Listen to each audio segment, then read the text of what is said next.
Hello everybody, welcome to Been My Pleasure. My name is JC. Joining me today is my pixelated friend Bridgette Starr. Hello. And now we're going to ask her a couple questions that I've received from viewers like you.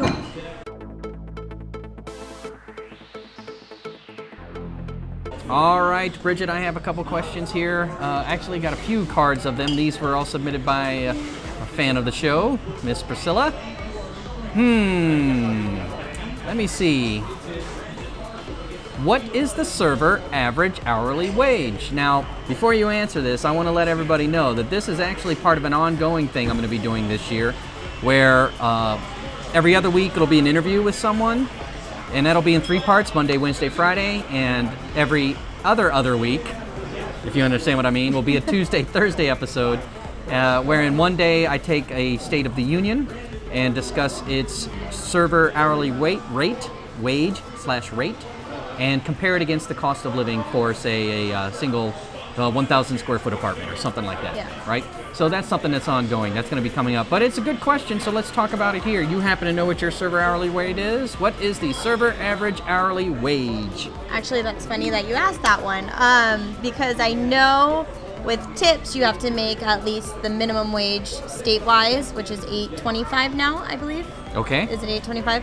But on my paychecks... Stay tuned to this channel to see the review of the state of Arizona. And then, but hourly-wise, it ends up only being like $2.50, I think, when taxes are taken out. Something low like that. Yeah, don't take out the taxes. But for servers, the server wage is $4.25. The corporate restaurant that you work at happens to have a slight bump for members of staff who train others. It used to be substantially higher, but they only gave it to you when you were actually training others. Okay. Which didn't make sense to me because you're always on the clock and you're always helping people improve, right? So they took that to heart and said, yeah, you're right, we need to give them that. And then they gave you, I think, like a 50-cent raise hourly. But if you want to call that a raise, it's still below minimum wage, so it's not even a cost of living increase. No, you can't go by paychecks, which the tip part is the best part of it all because you can make some good tips hourly. So. And leave early, and if you're, and depending on the members of staff, you can negotiate around, and if you want to get out of there early, you can get out of there early. If you want to stick around late, you can stay late. A lot of people, I'm almost always willing to give a shift away, aren't I? Yes. I've taken a lot of them. Yeah, because we work together from time to time. I happen to have a friend at that particular restaurant who asks me to help him out, and that's why I'm there, by and large, and helping train people and get them prepared, and that's why I take so much time off, because I'm transitioning into other avenues, right? So semi-retired, if you will. But to answer your question, the average server hourly wage is $4.25 in this state. Okay. If you do not make enough over the course of your shift, say you're on a 4-hour shift, in the first hour nobody comes in, the second hour one person comes in and leaves you $2, and then the third hour a whole bunch of people come in and you make $60, and then the fourth hour nobody else comes in, well, it's an average. So if you averaged $8.25, the federal minimum wage, I believe is what it is right now. If you average that over the course of the 4 hours, they do not have to recoup the difference to you. If, for example, that first hour, nobody's there, you wouldn't get $8 from the corporate entity for which she works. We are employed from time to time. And that's kind of a problem, but you know, it is what it is. But it's one of those things too. You can work 2 hours, have no one, and then get a huge rush of line short dinner or something like that. Work the other 2 hours and make triple what you made in the first 2 hours in 1 hour time. So it equals out. Yeah, it kind of does. I mean, yeah, it kind of does. Like a lot of other jobs, I'm sure when, for example, when I was an air traffic controller in the military, for 3 out of those hours, it was several hundreds, if not thousands of operations an hour. We could routinely do 400, 500 operations an hour.